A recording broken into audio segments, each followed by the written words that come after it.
Free socks. Put the needle on the record. We always have that needle on the record. This is Tim. This is Return to Gotham. This is test episode number dose. Oh, we don't want to talk only about the Knicks today because of the fact that, like I said, this is just kind of a preview episode. If you haven't already looked for us, we're on iTunes. We're on every other place that you can find podcasts. It's Return to Gotham, New York Sports Talk. We also have the YouTube channel, which is also Return to Gotham, New York Sports Talk. But you know what? I want to talk about just the Knicks today, because of the fact that it was a gritty performance by this team. Down 0-1 after losing that first game to the Miami Heat. Jimmy Butler, of course, was out of the game. There was talk and some scuttlebutt that both Ruben rocked the mic by the Randall and Jalen Brunson were not going to be able to suit up for last night's game. And of course they did. And it was a good win. It was a nail biter once again. The score doesn't show it, but it kind of was going down to the wire. It wasn't until that big three-pointer with 1 minute and 38 seconds left by the Hart. And he is the heart and soul of the team. Josh Hart really is the heart and soul of this team. He is Mr. Gritty. He is a guy that did not, if you take a look at the way he performed yesterday, he played well. Didn't play well. He played okay for the first three quarters. And then it came crunch time. And then it came down to just making the big shot. It came down to, stepping up on defense. And you know what? Josh Hart, man, you got to give the Knicks credit for this trade. The trade itself is probably going to cost this team a first-round pick. And you know what? It doesn't matter. The Knicks are 21-10 since getting Mr. Hart. And it was his three-pointer, like I said, with 1 minute and 38 seconds left, that pushed the 1-point lead to 4. And then he made big plays on both ends of the court. And like I said, this was a gritty win by this team. It was a 111-105. That was winning game 2. We needed this win. We needed this open. We needed this. And Jalen Brunson came out and spoke about Mr. Hart. He said it's who he is. It's in his DNA. Just making the right plays at the right time, whether it's getting an offensive rebound, defensive rebound, making the right pass, getting to the lane, or knocking down the big shot. I have the utmost confidence in him. Now, Hart struggled against the opener.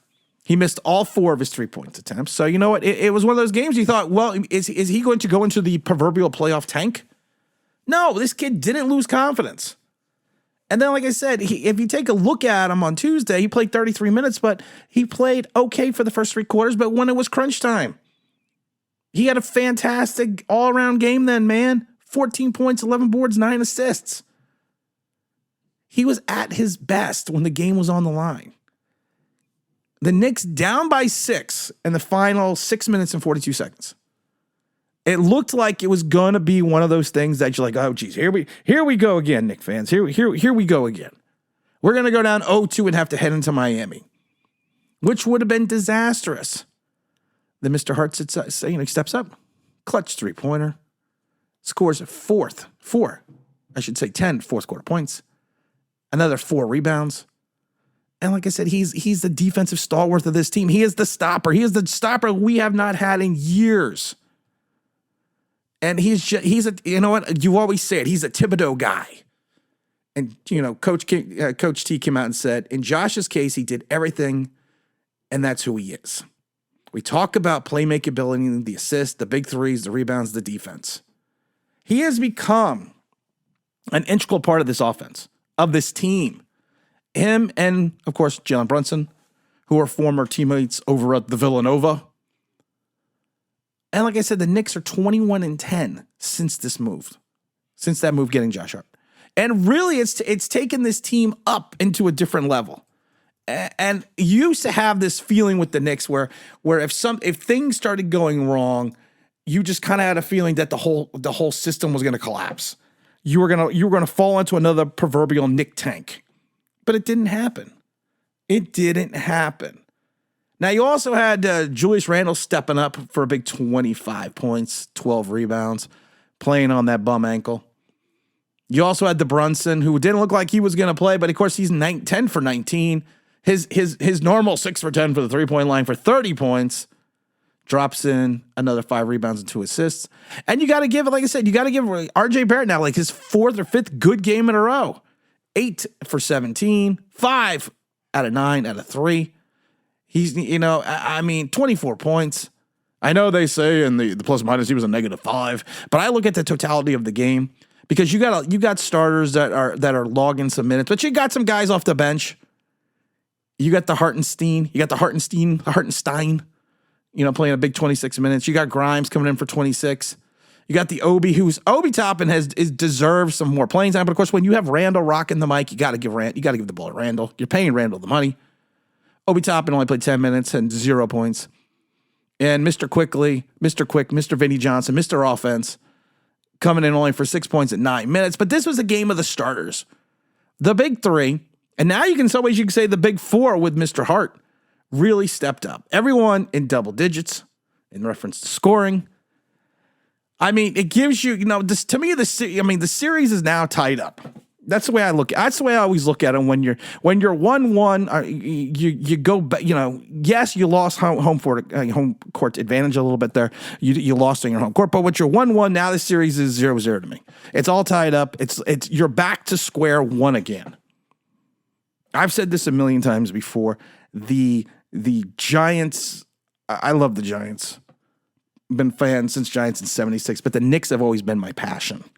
The Knicks have always been that team that since I can remember, since I had the opportunity to walk on to the court at MSG when I was like 7, I've always been enamored with this team, and I always will be. And like I said, this was a good win. It was a gutty win. It was a win a couple of years ago that you have to say it. We would have lost. We would have dropped this game. We would have been 0-2 going into Miami. But you know what? This is a different Knick team. You have to do everything under the sun to sign Josh Hart. And I have a feeling that they're not going to let him go. Leon Rose is not going to let Josh Hart go. They are going to, when his contract is up and ready for next year, they are going to lock him in the locker room until he signs, because he has become truly the heart and soul at times of this team. While Brunson gets the headlines for making the big plays, and same with Randall and same with RJ Barrett, it's the factor of the heart, because he is the heart and soul at times of this Knick team. And then we have to give him all the credit in the world. Again, like I said, this is another test preview episode. Hope everyone enjoys it. We're going to be having full episodes talking about the Knicks, the Rangers, the Mets, the Islanders, the Devils, maybe not the Nets, the Mets, the Yankees, everything else talking. We're going to try to do the show every other day because New York news, sports news never stops. And you know what? This is Tim. This is Return to Gotham, New York Sports Talk, and I'm out of here.